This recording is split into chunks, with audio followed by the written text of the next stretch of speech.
So here's part 3 of the hybrid cord.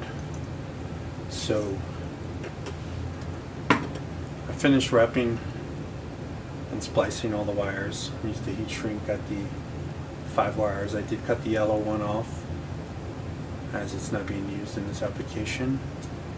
We make sure we have the connector already pushed on.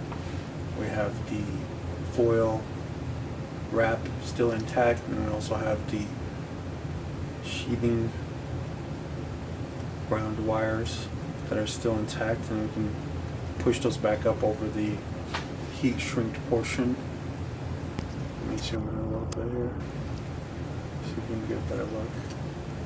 So we have all these rounding done right here. I'm just going to pull those back over. So what I did too is I used the liquid electrical tape and the little pry tool. I just dipped it in there and I covered the pins a little bit better. It's kind of hard to see, maybe get that under the light, but I just put a liberal application of the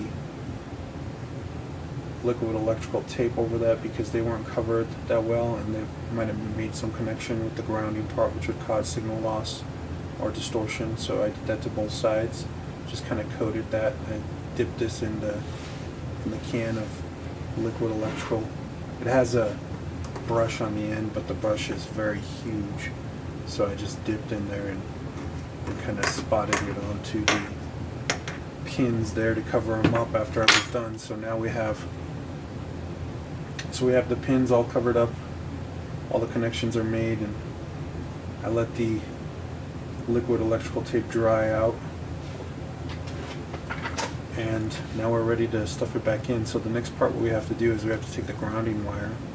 The grounding wire, we want to strip it off, so I left it really long, but what we want to do is we want to strip it off and we want to wrap it around so it makes connection with all this silver and this foil, so we can get a good connection between the grounding pin and the casing and the shielding, which would go then down to from the Xbox to the TV and just create a good solid shield and ground. So unfortunately this wire that comes with the cable is so thin, it's very hard to strip, and I've tried to strip it with the strippers, and sometimes it does and sometimes it actually, you know, tears, which is a problem because there's only a little bit of wires in there. So you can see I'm able to strip it, but I also actually yanked some of the wires, which is not good. So what I've done is I don't know, I'll just try to strip this one, but an easier method, I suppose, to make sure everything stays intact, you can just melt it and then pull it off. That is also kind of problematic too, because it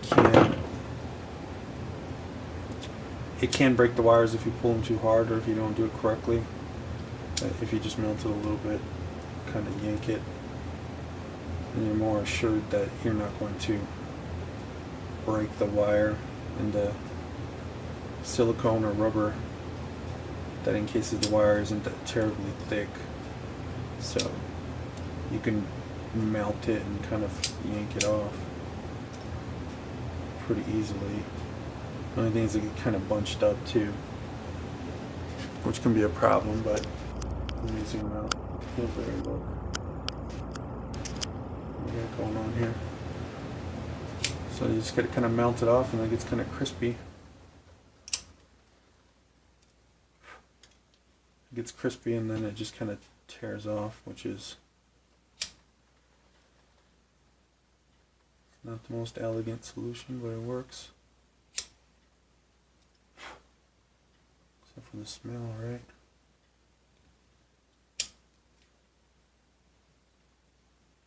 But once it gets crispy enough, it usually just kind of pulls right on down the wire, and it lets you preserve a lot of that connection there.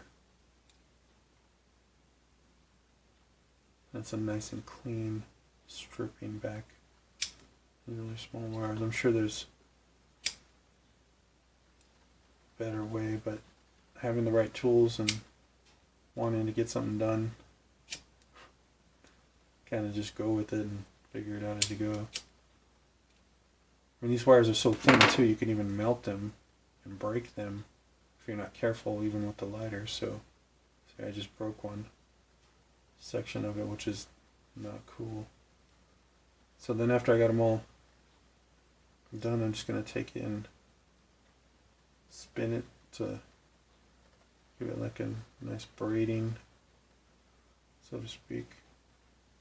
Make it a little more rigid so I can work with it and wrap it around to get that grounding connection. So it looks like I only broke one of the wires, one of the strands, which is pretty good considering that I have enough to make a connection here. And then once I pull the sheathing up, I should have a pretty stout connection as far as signal goes.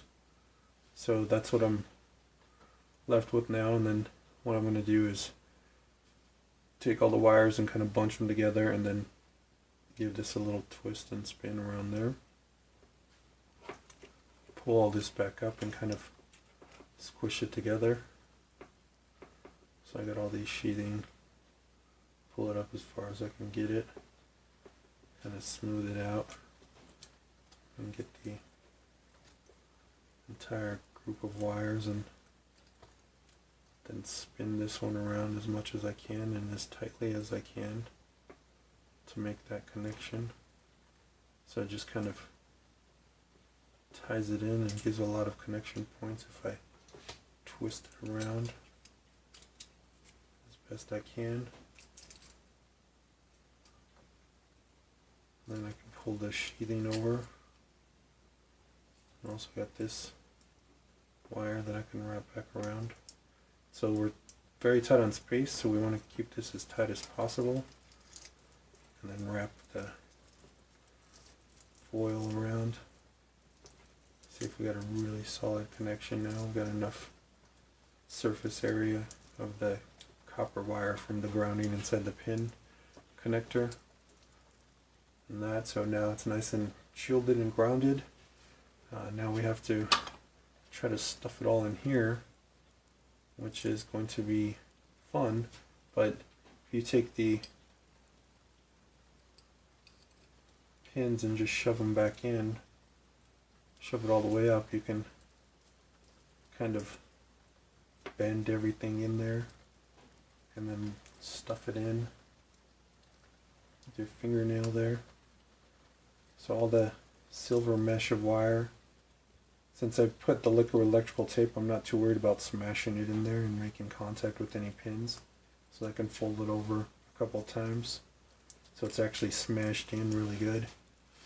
I don't know if you can see that. Let's see if we can zoom in and kind of see what we're doing here. Focus the camera in. So it's kind of smashed up in there, but since I coated everything with liquid electrical tape, there's not going to be any bad connections. And then the shielding and everything is going to go right at the end of this connector right here. And I'm going to pop that on in there with the shielding and everything to make sure it's making a solid connection.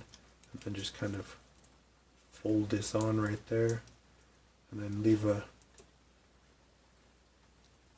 tuck everything in. And then you can see that the shielding in the wire, so you can see that the shielding in the wire meet like right at the end of the, where I clipped is right at the end of that, because when I put this on, it's going to make a really strong connection point with that. So it's going to squeeze the thicker part of the wire, but you want to make sure it's squeezing the metallic part and not the plastic part, because the idea is to get that grounded connection. Sorry, I'm zooming out. Let me zoom out because I'm getting out of frame here.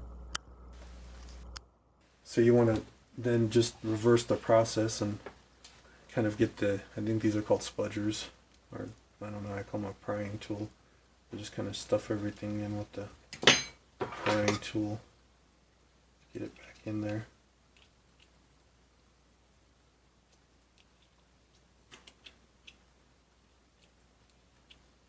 And then push the connection back. Everything's good. Kind of push that in as far. Just remember though, you want to keep the metal on metal because everything's wrapped in, and that's going to provide you your grounding, and then you just take this part and you can squeeze it back together with your needle nose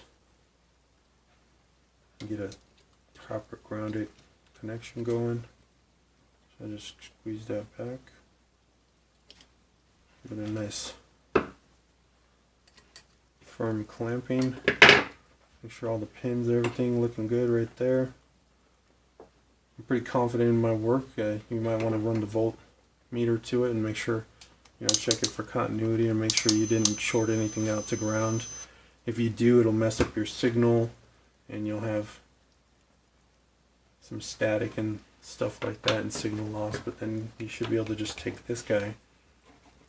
It's wrapped on there pretty tight, so you gotta be careful with this part when you're pulling it back. Make sure you line it up correctly. And if we measured correctly, it shouldn't see any splicing that we did. And we can just pop that right back on. With the proper grounded and shielded cable, can't even see the end. Worked out pretty good. So let's give this guy a test. So there we go, hybrid cord. Took about 40 minutes and about $15, I guess, depending on how you can find those component cords for the 360. I see them at the thrift stores all the time for $2 to $5, depending on what day you go. Maybe some flea markets or something.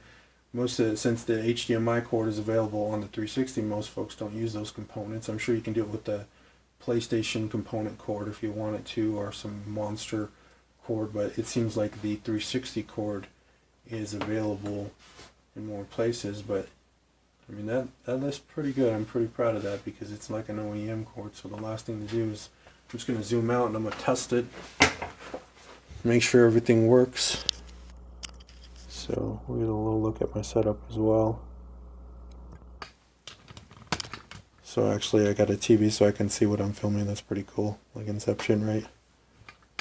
I got the Xbox, so let's go ahead and test the cord out. Let's get a zoom in over here on the TV. So that TV is just a 720 TV, but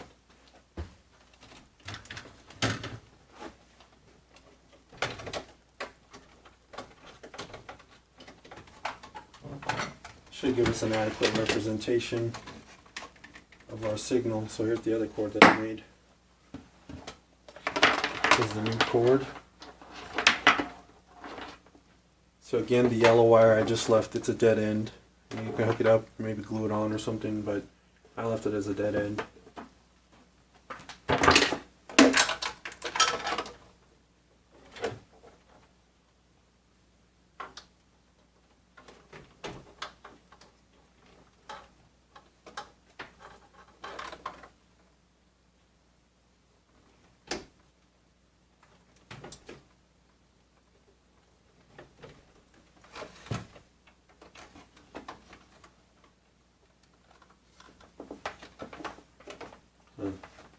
That's pretty cool, a nice sturdy connection.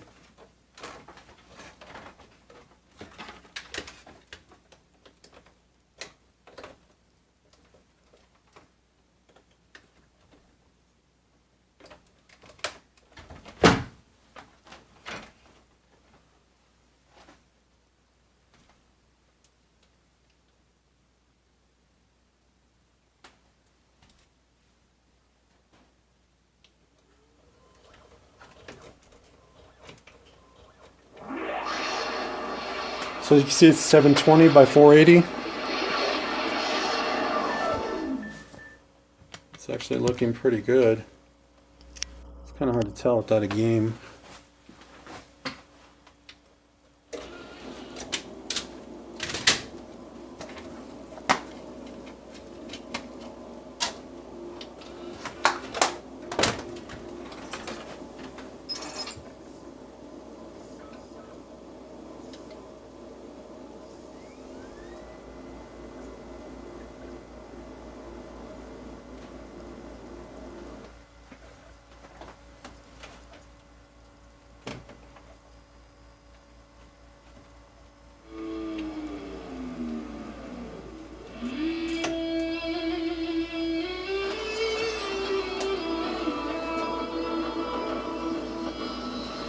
I guess it's kind of hard to tell from the camera, but I think the lines you see in the artifacts are just from the signal in the camera, but looking at it in person, it's nice and crisp. I don't see any artifacts or lines or anything like that.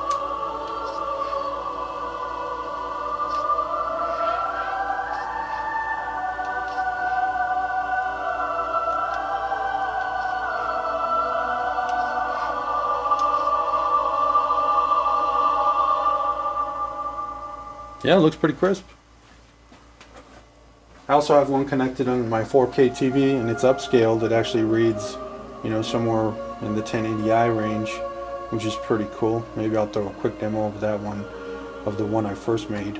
But there you have it, the hybrid cord process, about 45 minutes and 15 bucks. Not too shabby. Let me know if you have any questions.